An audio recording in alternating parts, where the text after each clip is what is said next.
Addicts, it's Joe with Black Box Silver and Bronze here for another Friday challenge from Alan the Comic Collector Geek. This time he wants us to show 10 war covers, so let's go.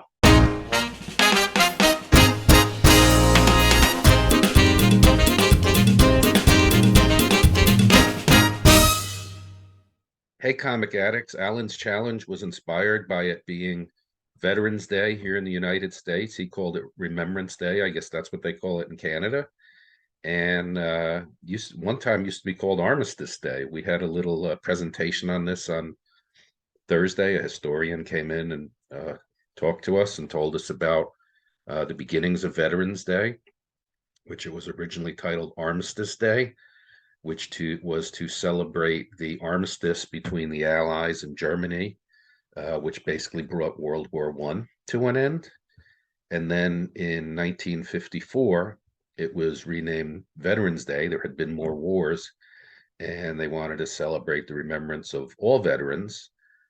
So they changed it to Veterans Day, and it's celebrated here on November 11th. So I've got 10 great comics to show you, and let's start with number 10. This comic is called DC Horror Presents Sergeant Rock versus the Army of the Dead. It's a new comic, just issue 5. It's a 5-issue series. Number 5 isn't out yet, but I'm putting this one in here because I really like the cover art by an artist who I haven't heard his name pronounced, but I believe it would be pronounced Francesco Francavilla. And I really like his art. I've been picking up a lot of comic covers that he's been involved in. To me, this really evokes retro style, kind of like from the Golden Age, from either maybe EC Comics or Joe Maneely type art. And I showed this on Night Tiger's live stream, and he told me I was showing too many unauthorized modern comics on his Golden Age live stream, but I really like this one. And he said it looked kind of like maybe an homage cover to Foxhole #1. So I'm going to put that up there, let you decide. That's my number 10. Number 9, here's a comic that I picked up not too long ago. This is called In Country Nam, and this is issue number 1. I picked it up at a pop culture and comic show up in Cleveland, Tennessee, a couple of months ago. This is by Survival Art Press. That's from 1988, and it kind of focuses on small unit ops. I love the color choices on this cover, and the interior is all black and white, but really well done art. And inside the front cover, it talks about how whenever you're in war, there's kind of 2 different perspectives. There's the perspective from the generals and the politicians, and then you've got the perspective from the soldiers and sailors and airmen, Marines, who are on the ground. And so this is told from that perspective. Number 8, another Vietnam title, The Nam. So this is the Nam number 23 from October of 1988. It's a Pepe Moreno cover. And what I really like about this one is it kind of evokes the idea of the USO and Bob Hope going around to the soldiers during the war and putting on the performances to entertain them. Kind of like how Captain America, the first Avenger, did that before he was really Captain America. Go.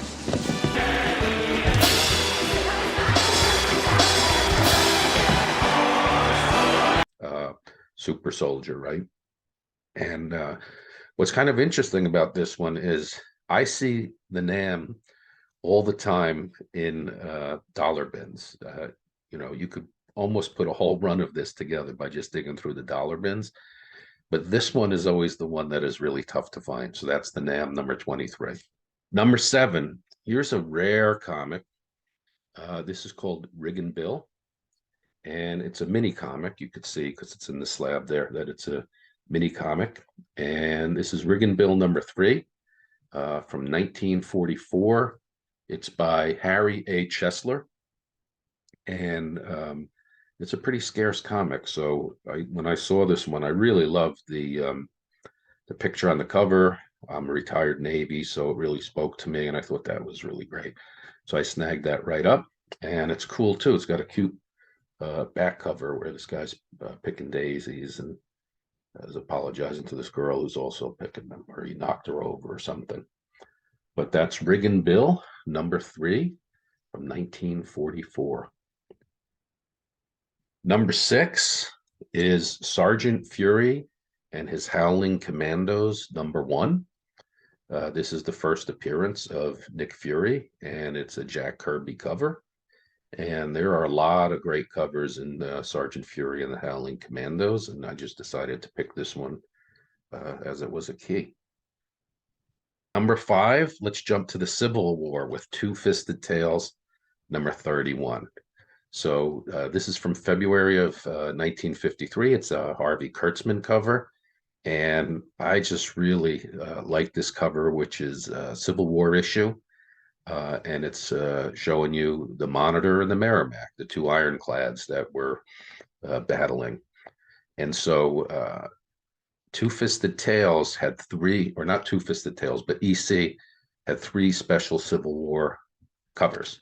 So in addition to this one, Two-Fisted Tales #31, issue #35, which I also have, was a Civil War cover, as well as Frontline Combat #9.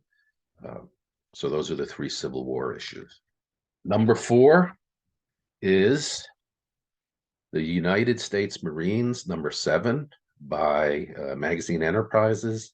This is from 1952, and it's got this incredible flamethrower cover on it. This is also known as A1 #68. So there was a series called A1, and it had all these different titles. So sometimes it's known as the A1 series, or sometimes it might be listed as the title that's on it.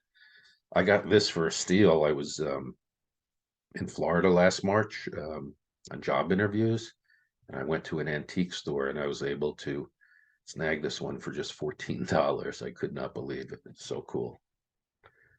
Very low grade, but this is a very pricey book, and higher low grades than this even. #3, Star Spangled War Stories, #84.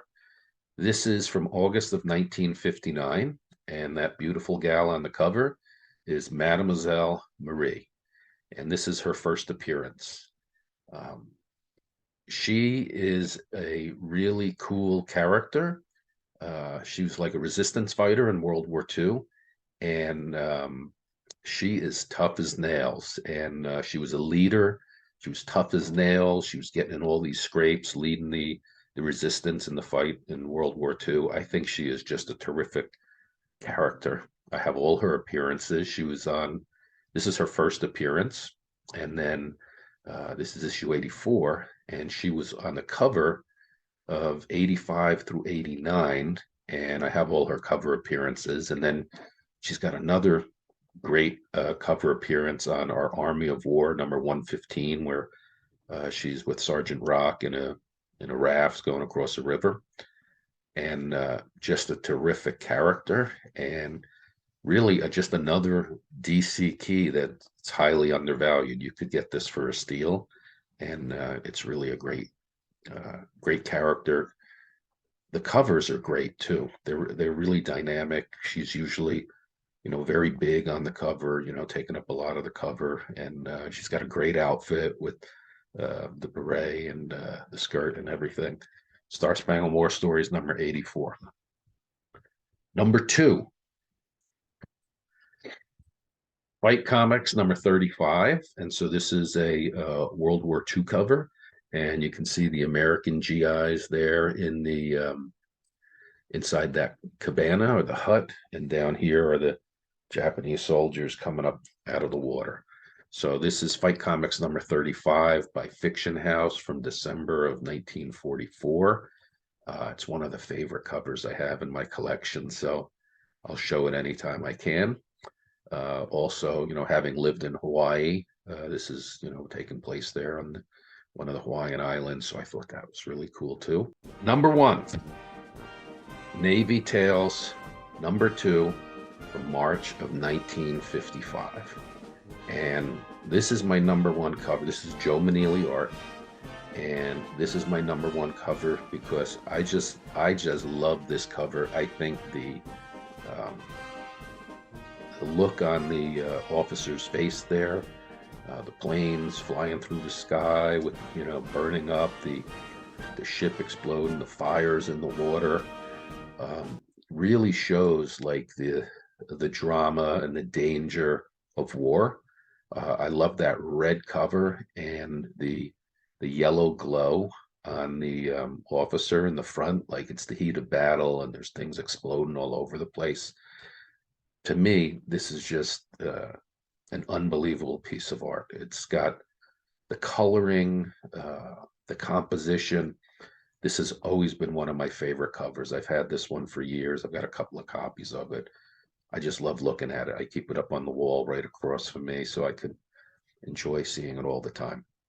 Now, while I have this up, I'm going to drop in a copy of that Francesco Francavilla cover of Sergeant Rock, so you could see what I'm talking about, the similarities of his art style, why I like his style so much. It really reminds me of the art from this time period.